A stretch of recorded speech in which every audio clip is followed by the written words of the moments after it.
Selamat pagi, perkenalkan nama saya Willy Usada dengan NIDN 07211290004. Saya merupakan dosen program studi teknik sipil, Fakultas Teknik Sipil dan Perencanaan Universitas Kristen Petra.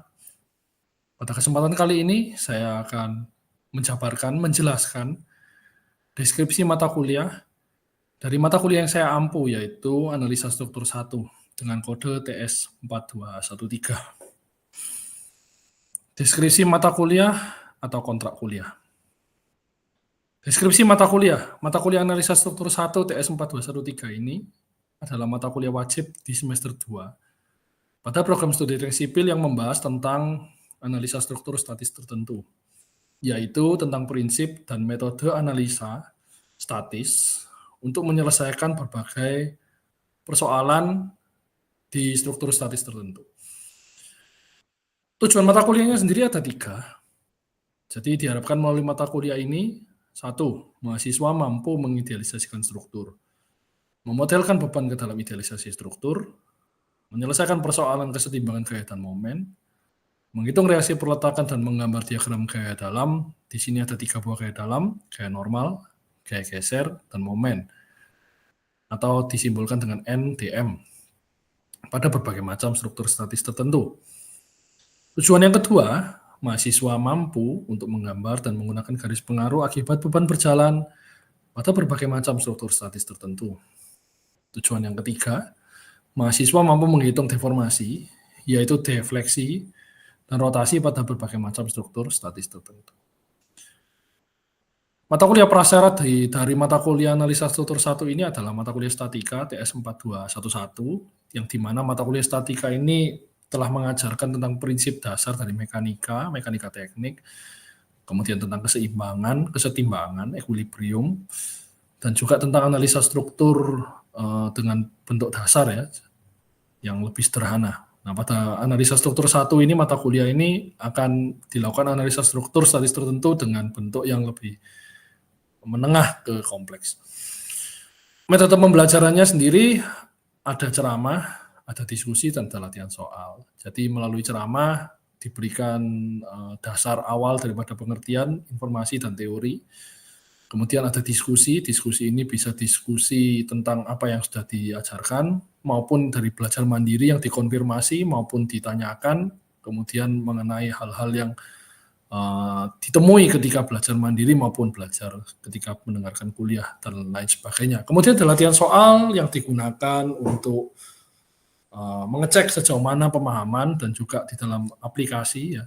Jadi di dalam perhitungan, latihan soal bisa pada 2, latihan soal yang memang sudah ada jawaban akhirnya, lalu mengerjakan dengan tujuan untuk mendapatkan hasil yang serupa atau mendekati.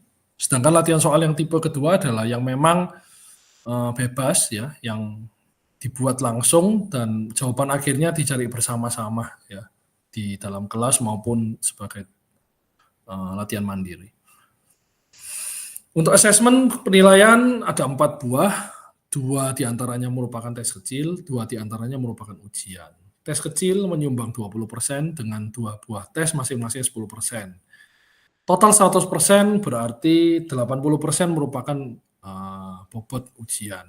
UTS dan UAS. UTS 35%, UAS 45%. Total yang dibentuk 100%. Nah, di sini materi UTS sendiri meliputi analisa struktur untuk diagram NDM, berbagai macam struktur statis tertentu dan angka batang. Kemudian untuk UAS ada NDM ya, bahan UTS ditambah garis pengaruh ditambah deformasi. Sekarang kita masuk kepada CPMK atau capaian pembelajaran mata kuliah. Ada 2 ya. CPMK yang pertama, CPMK 1, rumusannya adalah mampu menerapkan pengetahuan matematika dan ilmu pengetahuan alam untuk mendapatkan pemahaman menyeluruh tentang prinsip analisa struktur statis tertentu. Indikator CPMK ini ada 3. CPMK 11, 12, dan 13. CPMK 11, indikator CPMK adalah mampu mengidealisasikan struktur real, jadi permodelan yang akan dihitung dengan sistem peletakan yang sesuai. Entah itu peletakan sendi, roll, ataupun jepit. CPMK 1.2 mampu memodelkan beban ke dalam idealisasi struktur, baik berupa beban terpusat yang bekerja di suatu titik, beban merata yang bekerja pada suatu panjang bentang, maupun beban merata yang bekerja pada suatu bidang luasan.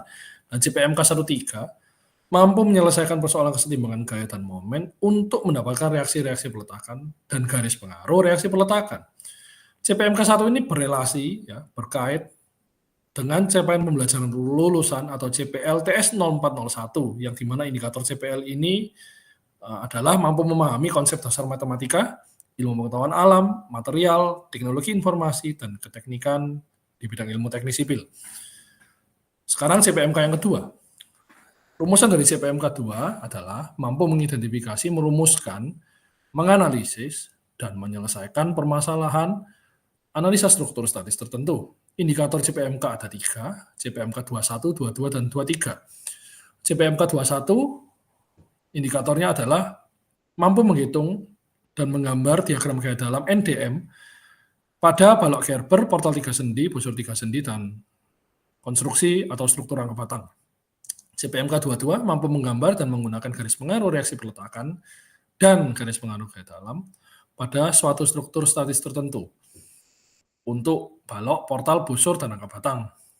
Kemudian CPMK 23 mampu menghitung deformasi defleksi pada struktur statis tertentu. Relasi dengan CPL di sini adalah dengan capaian pembelajaran lulusan TS 0701. Indikator CPL-nya adalah dari TPS 0701 adalah mampu melakukan analisa struktur, meliputi idealisasi struktur, perhitungan beban, gaya dalam, dan tegangan dengan baik, dengan tepat.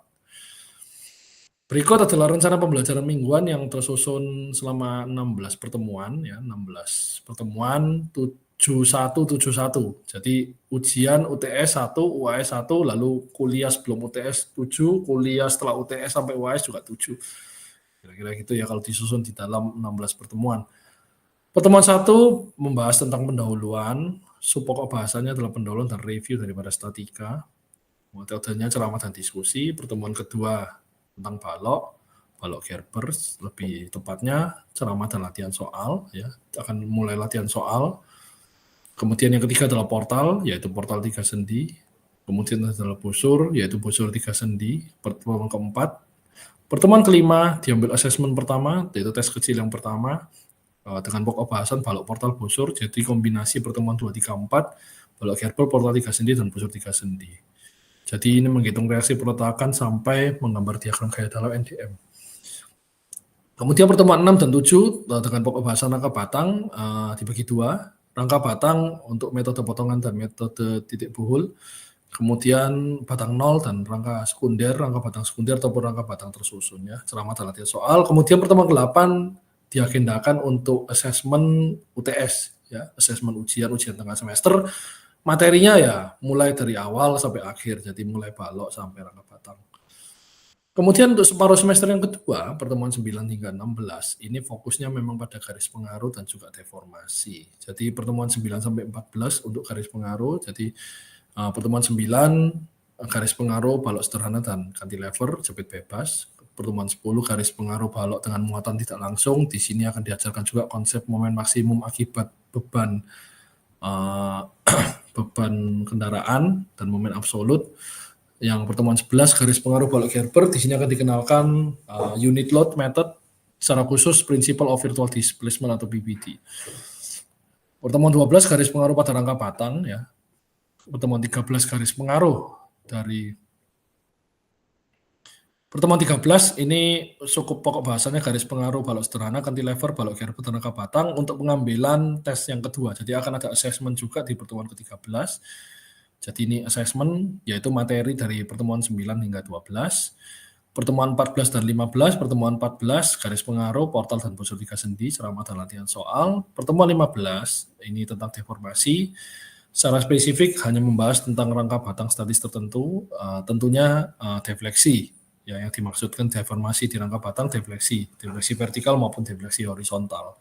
Kemudian di pertemuan ke-16, pertemuan terakhir akan ada ujian tulis berupa UAS, ujian akhir semester. Materinya dari awal hingga akhir. Jadi mulai balok, portal, busur, rangka batang, garis pengaruh, deformasi. Pokoknya adalah analisa struktur dan garis pengaruh. Jadi sekaligus ya, bisa analisa struktur, bisa garis pengaruh. Kalau garis pengaruh akibat beban berjalan 1 unit gravitasi, kalau analisa struktur akibat beban statis yang diam di suatu lokasi, tapi banyak beban dan arahnya bervariasi. Mulai balok sederhana, balok cantilever, balok Gerber, portal 3 sendi, portal biasa, busur 3 sendi, rangka batang, dan terakhir deformasi, defleksi, rangka batang. Ini untuk RPM. Next, untuk Learning Management System atau LMS, yang pertama menggunakan Lentera Cloud Petra, jadi cloud.lentera.petra.ac.id. Di sini akan digunakan untuk mengumumkan, membuat announcement, jadi misalnya announcement untuk kuliah, kemudian untuk bahan belajar mandiri sebelum memulai kuliah, kemudian bisa digunakan untuk diskusi forum di sana, dan menjadi lokasi di mana materi kuliah diletakkan ya, bisa berupa PPT, bisa berupa PDF, bisa berupa link video. Jadi mahasiswa diharapkan bisa mendownload lebih dahulu, bisa membuka sebelum kuliah, sebelum nanti diskusinya supaya lebih lancar, lebih cepat, lebih efektif. Sedangkan untuk SIM OBE Petra ini akan saya gunakan untuk mengisi nilai asesmen mata kuliah di tengah dan akhir semester. Tentunya sebelum akhir semester mahasiswa perlu diberi feedback tentang asesmen ya, tes 1 dan UTS terutama. Jadi mereka sebelum UAS minimal sudah harus tahu nilai UTS dan tes 1 kecilnya. Jadi sebagai bentuk transparansi dan juga sebagai bentuk feedback. Jadi supaya mahasiswa tahu apa yang sudah mereka capai sampai separuh semester ya. Di SIM OBE ini akan diisikan dan akan terhubung dengan akun SIM terintegrasi mahasiswa. Kemudian untuk referensi ada 2 yang bisa digunakan, buku dari Hibeler tahun 2016 tentang Engineering Mekanik Statik edisi ke-14. Bisa juga buku Mechanic of Material tahun 2018 oleh Goodnow and Gere, edisi ke-9 ya. Ini boleh dipelajari. Untuk deformasi materinya masuk di Mechanic of Material, tapi untuk garis pengaruh dan juga yang analisa struktur, yang balok, rangka batang, portal, busur lebih banyak ke engineering mekanik Hibeler. Jadi ini kalau diringkas tadi RP mingguan secara 16 pertemuan. Nah ini sekarang kalau tanpa 16 pertemuan intinya apa sih sebetulnya? Jadi kalau separuh semester pertama ya analisa struktur 1 itu berisikan analisa struktur ya, mulai reaksi peletakan hingga gambar diagram NDM, balok Gerber, portal 3 sendi, busur 3 sendi, rangka batang, dan juga rangka batang ini bisa rangka batang biasa, rangka batang tersusun, kemudian batang nol. Untuk separuh semester yang kedua lebih banyak memang garis pengaruh, dan juga terakhir ada deformasi struktur statis tertentu secara khusus fokus pada rangka batang. Garis pengaruhnya mulai dari balok, dari rangka batang, portal, dan busur ya. Ini kalau mau dijabarkan di dalam outline. Nah ini contoh kalau diterapkan di semester ya. Jadi ini email saya, jadi silakan kalau email ini bisa digunakan untuk berkorespondensi ya, untuk menanyakan, untuk membuat janji temu dan lain sebagainya. Kemudian referensi pustaka yang sudah disebutkan tadi, ini assessment yang juga sudah disebutkan tadi, ini ruang kantor secara onsite bisa ditemui di ruang P402. Mahasiswa bisa datang menemui langsung, kalau tidak ada di tempat bisa membuat janji temu di email. Nah berikut kalau diplotkan ke dalam kalender akademik yang ada, jadi seminggu 2 kali ya, hari Selasa dan hari Kamis gitu. Nah di sini ada yang warna merah, artinya ini libur karena ada keterangan di sini adalah libur hari raya tertentu, misal di sini Isra Miraj. Dan kalau diteruskan nanti ini ada Idul Fitri ya, ada hari raya. Ini strip ya, tidak ada perkuliahan karena memang libur nasional. Kemudian ini juga ada libur tanggal 9 bulan 5, tanggal 23 bulan 5 juga ada libur ya, sesuai kalender nasional maupun kalender akademik universitas. Kemudian ini juga ada hari libur di sini.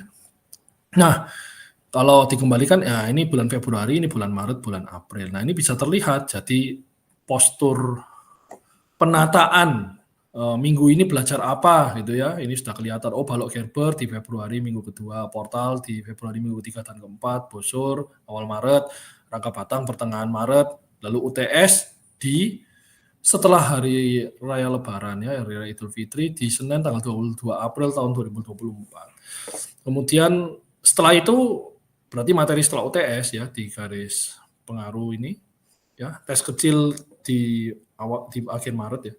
Nah, ini garis pengaruh di akhir Maret, Mei ini garis pengaruh semua.